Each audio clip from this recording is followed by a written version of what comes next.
Oke teman-teman, jadi di sini kita mau bahas tentang Q&A menarik ya. Di sini adalah salah satu cara integrasi yang real time dengan third party.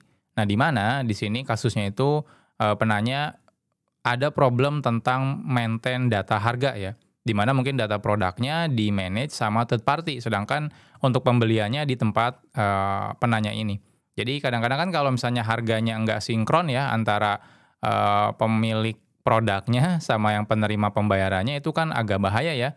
Nah, jadi jangan sampai misalnya, harganya 1.000 misalnya gitu ya, tiba-tiba, di pembayarannya udah jadi 1.000, nah tapi ternyata di belakang, di pemilik barangnya itu diubah harganya, contohnya jadi 1.500. Nah, itu kan bahaya ya, ketika jadi 1.500 maka otomatis akan error. Nah, kira-kira gimana solusinya ya kalau misalnya kita pengen handle itu? Nah, kita lihat pertanyaannya. Oke, jadi ini pertanyaannya dari Rivaldo Tandoko ya. Cara mengubah data harga secara real time setiap ada perubahan harga dari pihak ketiga. Halo Kang, izin bertanya kalau kita ingin membuat perubahan harga ke semua produk kita di database setiap ada perubahan harga dari pihak ketiga. Itu gimana ya? Nah, dari pihak ketiganya itu hanya menyediakan endpoint untuk fetch data produk, sedangkan produknya ada ribuan. Terima kasih. Jadi intinya berarti tidak ada, prosesnya satu arah ya. Jadi dari aplikasi yang dibikin sama Handoko ini misalnya, itu cuma ada API call ke pemilik data produknya. Jadi ketika ada perubahan yang terjadi di data produk di, third party-nya, itu mereka tidak memberitahukan. Jadi somehow harus, secara schedule ya, dari aplikasi yang dibuat Handoko ini harus ngecek, harganya berubah atau enggak. Nah, sebenarnya sih banyak strateginya. Nah, kita anggap aja ini lagi memang kondisi tidak ideal ya. Idealnya sih harusnya ketika ada perubahan harga ya ngasih tahu ya. Tapi anggap aja ini kondisinya nggak ideal, kira-kira gimana penanganannya. Oke, kita bahas pakai diagram. Oke, jadi kasusnya di sini ada dua ya. Jadi karena ada dua aplikasi, aplikasinya itu di sini kita bilang third party integration. Oke, jadi yang pertama itu berarti yang aplikasi yang dibuat Handokonya misalnya anggap aja di sini adalah aplikasi, eee, ininya ya, toko online-nya misalnya ya. Misal aja ya, saya nggak tahu aplikasinya apa, kita tebak-tebakan aja. Nah, di sini adalah yang, produk manajemennya ya. Nah, sekarang pertanyaannya kalau misalnya memang tidak ada, notifikasi ya ketika ada perubahan harga, kan pasti aja ya di sini misal aja dia melakukan perubahan harga di sini. Di sini perubahan harga.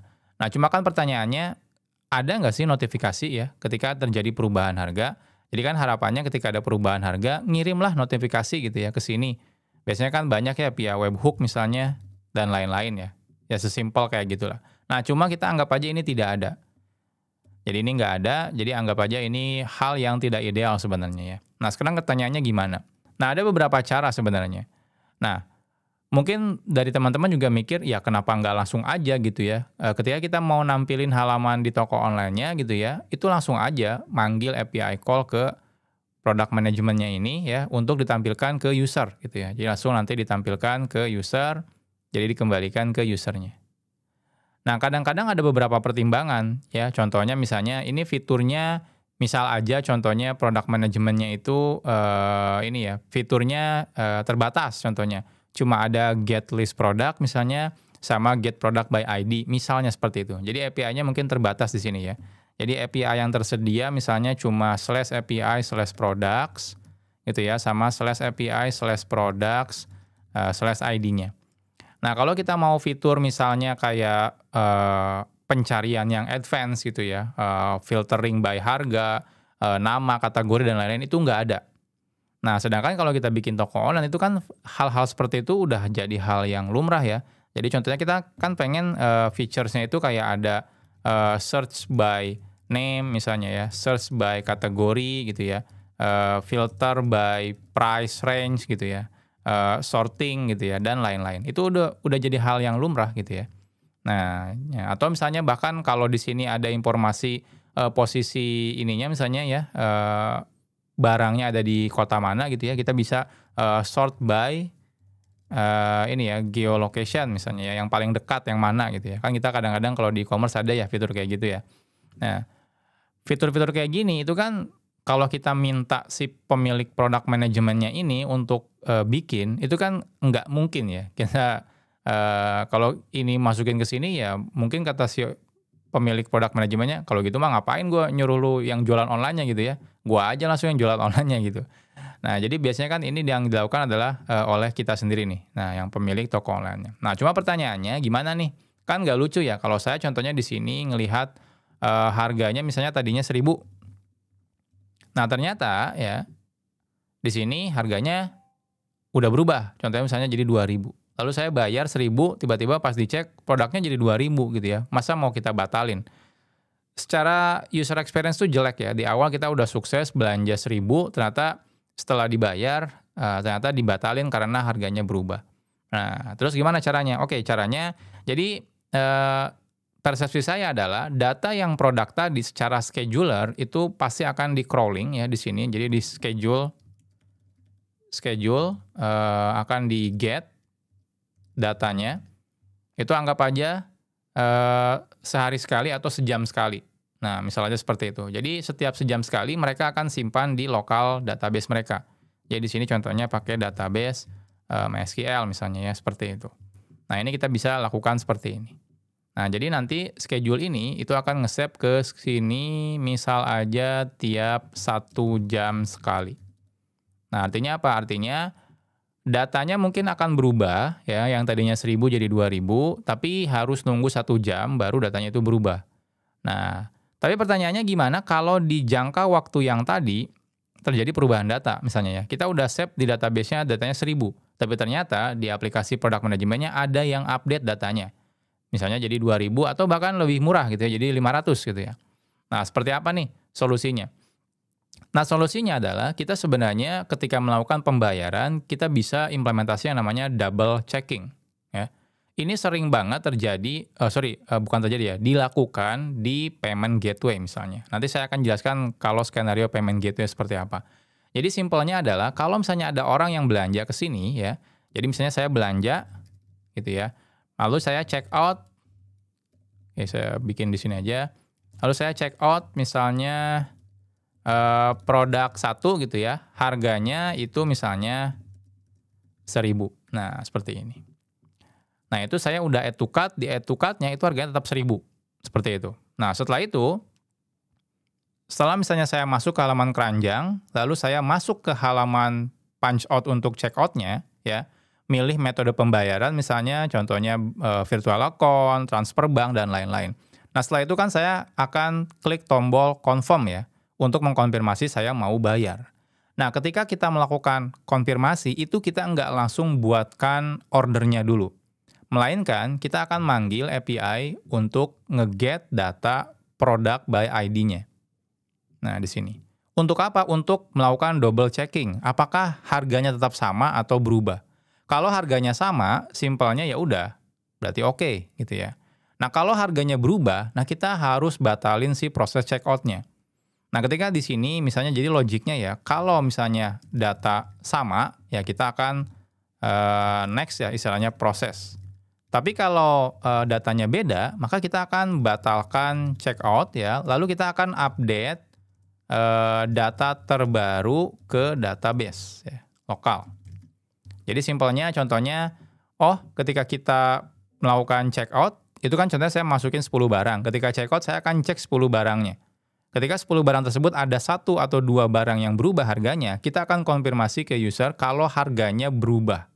Nah, kita akan update dulu ke database kita ya untuk dapetin data harga terbarunya, kita update ke database kita. Jadi itu on demand aja ya, ketika ada checkout baru datanya berubah gitu ya. Jadi di luar dari schedule 1 jam sekali. Jadi di luar dari itu, jadi ketika ada checkout kita langsung ubah ke database kalau memang berubah, nanti kita bilang kalau harganya berubah untuk produk A dan produk B. Nah, nanti checkout-nya kan batal, nanti dia balik lagi ke halaman checkout sebelumnya, dan kelihatan tuh perubahan harganya. Tadinya contohnya 1.000, ternyata sekarang harganya jadi 2.000. Atau bahkan jadi turun jadi 500. Nah, sekarang tinggal balik lagi ke usernya, mau diterusin atau enggak. Nah, dengan seperti itu, kita bisa aman ya.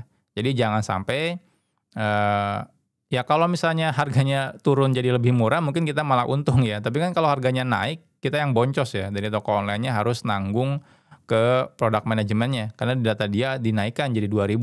Atau yang paling parah ya kita batalin ya ke user dan itu pasti experience-nya bakal buruk. Kita mungkin bakal dapat rating yang jelek ya. Ketika udah bayar ternyata dibatalin ya. Nah, jadi kita bisa lakukan di bagian akhir sebelum proses pembuatan ordernya. Jadi jangan sampai si usernya tuh transfer dulu. Jadi sebelum transfer kita double checking dulu.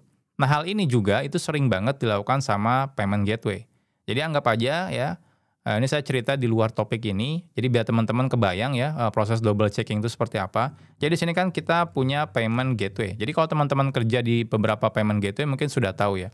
Nah, toko online itu biasanya kan akan bikin contohnya ngirim data ke payment gateway, contohnya oke saya mau bayar order gitu ya. Nah, order ini saya bayar misalnya pakai metode pembayaran payment gateway A gitu ya. Lalu di sini kita kan biasanya akan mengirimkan order ID-nya, lalu di sini contohnya 1, lalu total amount-nya, contohnya 1.000 gitu ya. Nah, seperti ini. Nah, ketika masuk ke halaman payment gateway, kita kan nanti masuk ke halaman payment gateway, di sana teman-teman bisa pilih metode pembayarannya, entah itu misalnya kartu kredit, internet banking, dan lain-lain. Nah, biasanya ketika terjadi perubahan, ya, perubahan metode pembayaran kah gitu ya, atau misalnya teman-teman pakai cicilan dan lain-lain, nah itu payment gateway itu tidak akan langsung otomatis proses. Maka dia akan melakukan back-end call ya, back-end call ke toko online-nya dulu ya, secara back-end ya, dari server to server, itu melakukan double check dulu. Jadi ketika contohnya order ID ini amount-nya 1.000 ya, dia pilih di sini di payment gateway-nya itu dia pilih metode pembayarannya misalnya kartu kredit. Lalu di sini dia akan bilang, oke ini order ID 1, amount-nya 1.000, lalu dia akan payment method-nya adalah CC ya, kartu kredit. Nah nanti si toko online tuh bisa ngasih tahu, oke, kalau kamu kartu kredit, saya nggak mau harganya 1.000 karena ada biaya fee-nya misalnya. Tolong taikan jadi 1.500, seperti itu. Jadi ada double check-nya. Nah, makanya teman-teman kalau lihat di beberapa halaman payment-nya, walaupun toko online sekarang itu banyak yang udah punya payment gateway sendiri ya, kayak contohnya Blibli, Tokopedia itu kalau teman-teman lihat halaman checkout payment-nya itu tetap di mereka gitu ya. Tapi tahu teman-teman kalau misalnya perhatikan, teman-teman ganti metode pembayaran, contohnya dari tadinya transfer bank harganya 1 juta misalnya, teman-teman ganti ke metode contohnya kartu kredit gitu ya. Itu biasanya akan ada biaya ya, biaya kartu kreditnya. Artinya kan amount totalnya itu berubah. Nah, hal-hal seperti itu gitu ya, itu kalau nggak double check itu bahaya. Jadi teman-teman harus dari payment gateway-nya contohnya nge-double check dulu ke toko online-nya. Atau misalnya teman-teman di sini milih toko online lalu pilih promo bank BCA misalnya gitu ya. Masuk ke sini teman-teman diganti metode pembayarannya dari BCA contohnya jadi Mandiri. Nanti kan di double check lagi nih, ini orang mau bayar 1 juta pakai Mandiri, oke atau enggak? Oh nggak bisa. Tadinya awalnya harga 1 juta tuh misalnya pakai promo CC BCA. Kalau Mandiri nggak promo, jadi balik lagi ke 1.100.000 misalnya, seperti itu. Jadi itu terjadi double checking. Jadi untuk yang kasus ini juga, kalau memang teman-teman nggak bisa dapetin data secara real time ya, karena teman-teman butuh menambahkan feature yang lumayan advance di toko online-nya, nah teman-teman bisa melakukan proses double checking ini. Jadi di bagian akhir, di punch out misalnya pas halaman check out-nya ya, terakhirnya itu teman-teman bisa tambahkan double checking. Jadi dimanapun itu ketika teman-teman integrasi dengan third party yang memang datanya nggak bisa real time ya, saya sarankan teman-teman selalu melakukan double checking. Ya walaupun misalnya ini tidak menghindari terjadi perubahan ya, tapi setidaknya gap perubahannya itu kecil. Kalau teman-teman schedule 1 jam sekali, jarak 1 jam sekali itu pasti perubahannya bisa banyak. Tapi kalau ini ya, walaupun misal aja ya, walaupun kejadiannya mungkin kecil banget ya. Misalnya teman-teman ketika check out udah double checking dulu ke sini harganya berubah atau enggak. Oh ternyata enggak berubah lalu proses gitu ya. Nah tiba-tiba dirubah nih. Nah itu kan kejadiannya tuh mungkin minim sekali gitu ya. Nah jadi kalau teman-teman bisa melakukan double checking seperti ini minimal ini bisa diminimalisir ya jeda antara perbedaan harga atau perbedaan data dari satu tempat ke tempat yang lain. Jadi ini salah satu solusi yang bisa teman-teman lakukan dimanapun itu ya ketika teman-teman berhubungan dengan third party.